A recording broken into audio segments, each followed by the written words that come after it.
한국 한국이요? 남자랑 한국 전 남자 처음엔 누가 더 그저 작은 매력적일까요? 나라라고 저는 생각했어요. 단연코 한국. 그런데 지금은요? 저는 확신합니다. 미래의 역사는 한국이 씁니다. 안녕하세요. 저는 에밀리 콜린스라고 합니다. MIT에서 인공지능을 연구하고 있어요. 오늘 제가 전하려는 이야기는 정말 믿기 힘든 순간에 대한 이야기예요. 얼마 전 세계에서 가장 영향력 있는 기술 행사, 글로벌 인공지능 컨퍼런스에 참석했거든요. 그런데 그곳에서 한국이라는 나라가 완전히 게임의 판을 뒤집어버리는 장면을 보게 될 줄은 상상도 못했죠. 컨퍼런스 첫날 아침, 행사장은 말 그대로 전쟁터였어요. 미국, 중국, 러시아 같은 AI 강국들은 거대한 부스를 차리고 최신 기술을 뽐내고 있었죠. 하지만 한국 부스, 처음 봤을 땐 솔직히 눈에 띄지 않는 수준이었어요. 제가 지나가다 들은 말이 아직도 기억나요. 러시아 연구원들이 조용히 웃으면서 이렇게 말했죠. 한국, 뭘 기대해? 늘 그렇듯 평범하겠지. 그 말에 저도 속으로 약간 고개를 끄덕였던 것 같아요. 한국이 AI 분야에서 그다지 강하다는 인식은 없었으니까요. 그런데 단 몇 시간이 지나고 나서야 깨달았어요. 저를 포함한 모두가 한국을 완전히 잘못 판단하고 있었다는 걸요. 그 사건은 점심 직후 메인 스테이지에서 시작됐어요. 컨퍼런스는 오전 발표가 끝난 뒤 점심시간을 마치고 본격적으로 주요 발표 세션에 들어갔어요. 매년 이 시간은 행사 전체의 하이라이트로 꼽히죠. 각국에서 선발된 최고의 연구자들이 자신들의 신기술을 공개하는 자리거든요. 강당은 말 그대로 꽉 들어찼어요. 저는 미국과 중국 팀의 발표를 기대하면서 친구들과 함께 자리를 잡았죠. 그런데 발표 순서를 보자마자 조금 놀랐어요. 한국 팀이 바로 세 번째 발표자였거든요. 한국, 여기서 뭘 발표하려고 하는 거지? 저뿐만 아니라 많은 사람들이 그런 표정이었어요. 첫 번째 발표는 미국 팀이었어요. 그들은 초거대 언어 모델의 새로운 응용 기술을 선보이며 관객들의 박수갈채를 받았죠. 두 번째는 중국 팀이었는데 역시 놀라운 발표였어요. 그들의 AI가 인간 수준의 게임 전략을 구사한다는 시연을 보여주더군요. 그리고 드디어 세 번째 발표 순서. 강당의 조명이 살짝 어두워지더니 무대에 한 남성이 걸어 나왔어요. 한국팀 대표 정우혁 박사입니다. 그 순간 강당의 분위기는 조금 미묘했어요. 사람들이 약간은 의아해하며 웅성거리더군요. 그런데 정 박사는 그런 분위기에는 전혀 신경 쓰지 않는 듯 차분하게 인사를 건넸습니다. 안녕하세요. 저는 한국에서 온 정우혁입니다. 오늘 저는 여러분께 새로운 AI 알고리즘의 가능성을 보여드리려고 합니다. 그의 목소리는 낮고 담담했지만 무언가 확신이 느껴졌어요. 그리고 그가 스크린에 첫 슬라이드를 띄우는 순간 강당의 공기가 달라졌습니다. 정우혁 박사가 화면에 띄운 첫 슬라이드는 그야말로 단순하고 간결했어요. 화면 한가운데에는 단 하나의 문장만 적혀 있었습니다. AI 스스로 진화하다. 강당이 순간 조용해졌어요. 단순히 표현이 멋있어서가 아니었죠. AI가 스스로 진화한다고 모든 사람이 머릿속으로 계산하기 시작했어요. 기존 AI 시스템의 한계를 생각하며 이게 과연 가능한 말인지 고민했겠죠. 그리고 정 박사는 천천히 말을 이어갔습니다. 현재 AI 기술의 가장 큰 한계는 학습 데이터에 대한 의존입니다. 저희는 그 한계를 넘어서기 위해 AI가 완전 자율적으로 학습하며 스스로 구조를 최적화하는 알고리즘을 개발했습니다. 이름은 네오넷애니오애니티입니다. 관중 사이에서 작게 웅성거리는 소리가 들렸어요. 네오넷은 기존의 방식과는 다릅니다. 데이터셋이 없더라도 주변 환경에서 패턴을 스스로 인식하고 그 패턴에 맞춰 새로운 지식을 만들어내는 AI 시스템입니다.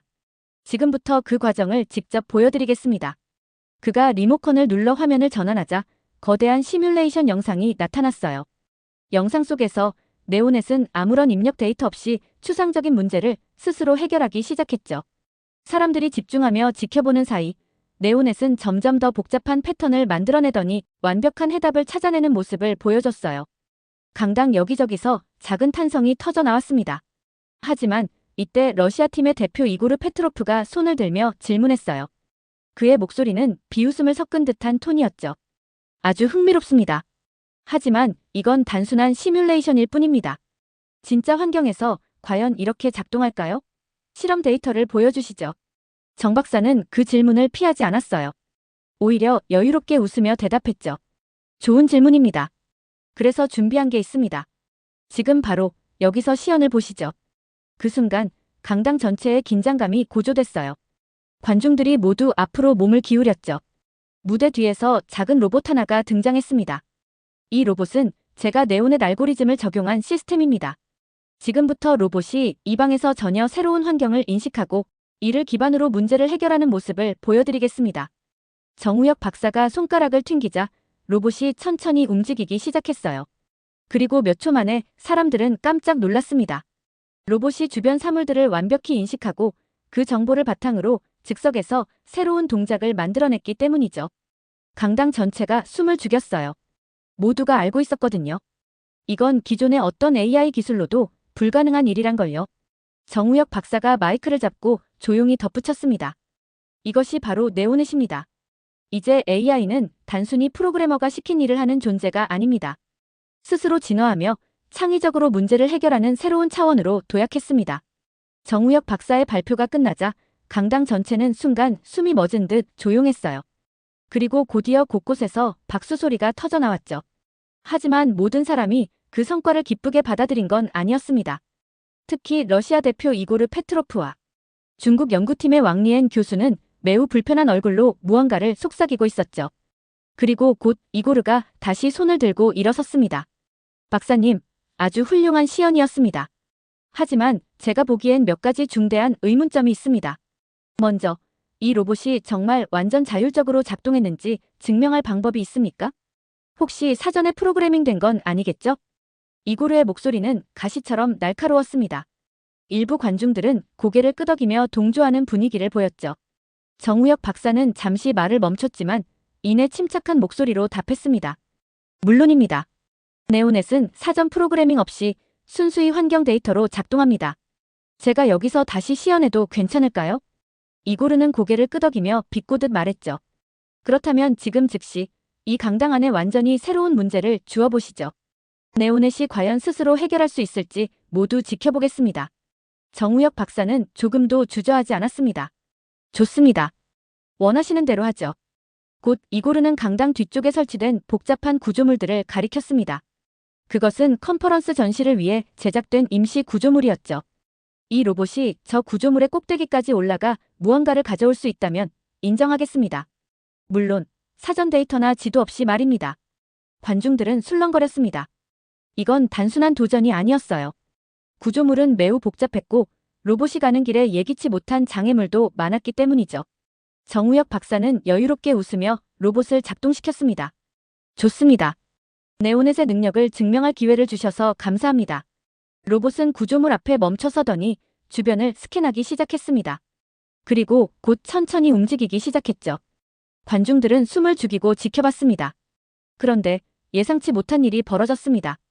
구조물 중 하나가 갑자기 무너지면서 로봇의 길이 완전히 막혀버린 거예요. 관중들 사이에서 걱정스러운 웅성거림이 커졌습니다.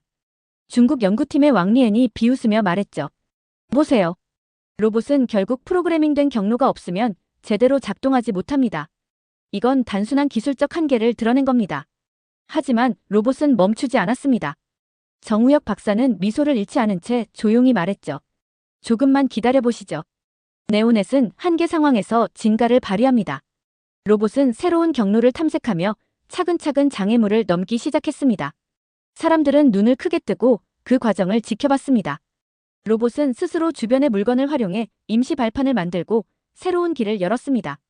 몇 분 뒤 로봇은 구조물 꼭대기에 도달해 목표물을 집어들었습니다. 강당은 터질 듯한 박수로 가득 찼습니다. 이고르와 왕리에는 아무 말도 하지 못한 채 굳은 얼굴로 앉아 있었습니다. 그들이 속으로 인정하고 싶지 않더라도 네오넷은 분명 기존 AI 기술의 한계를 뛰어넘은 성과였거든요.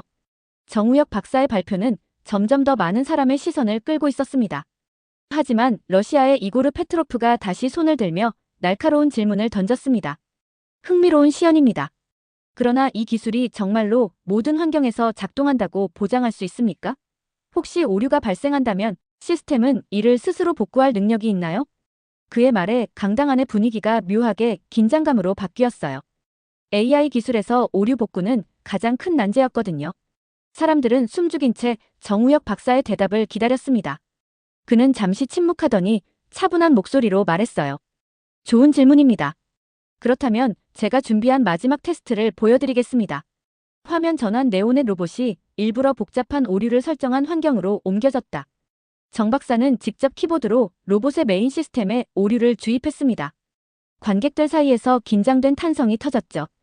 이제 시스템이 이 오류를 스스로 복구하고 환경에 맞춰 다시 최적화할 수 있는지 지켜봐 주십시오. 시간이 흐르는 동안 관중들은 숨을 죽이고 로봇을 지켜봤습니다. 로봇이 잠시 멈춰서더니 곧 고개를 움직이며 다시 작동을 시작했습니다.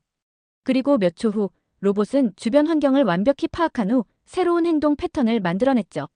강당 안에서는 박수갈채가 터졌습니다. 심지어 러시아의 페트로프조차 작게 고개를 끄덕이며 감탄하는 모습이 보였죠. 정우혁 박사는 발표를 마무리하며 이렇게 말했습니다. 이 기술은 아직 완벽하지 않습니다. 하지만 한국은 앞으로도 AI 기술의 새로운 기준을 만들어갈 것입니다. 그리고 오늘 이 자리에 계신 여러분과 함께 더 나은 미래를 열어나가길 기대합니다. 감사합니다. 발표가 끝나자 강당은 환호와 박수로 가득 찼습니다. 발표가 끝난 후 저는 잠시 자리에 앉아 있었습니다. 머릿속이 너무 복잡했거든요. 한국의 기술이 이 정도일 줄은 정말 몰랐으니까요.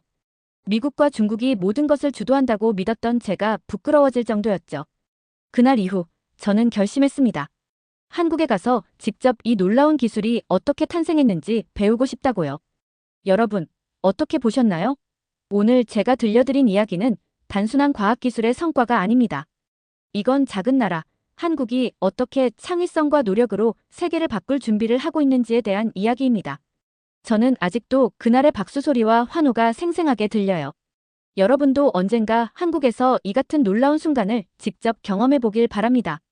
여기까지 들어주셔서 감사합니다. 저는 더 흥미롭고 놀라운 한국 이야기로 다시 찾아오겠습니다. 구독과 좋아요 잊지 마시고요. 지금까지 에밀리 콜린스였습니다. 감사합니다.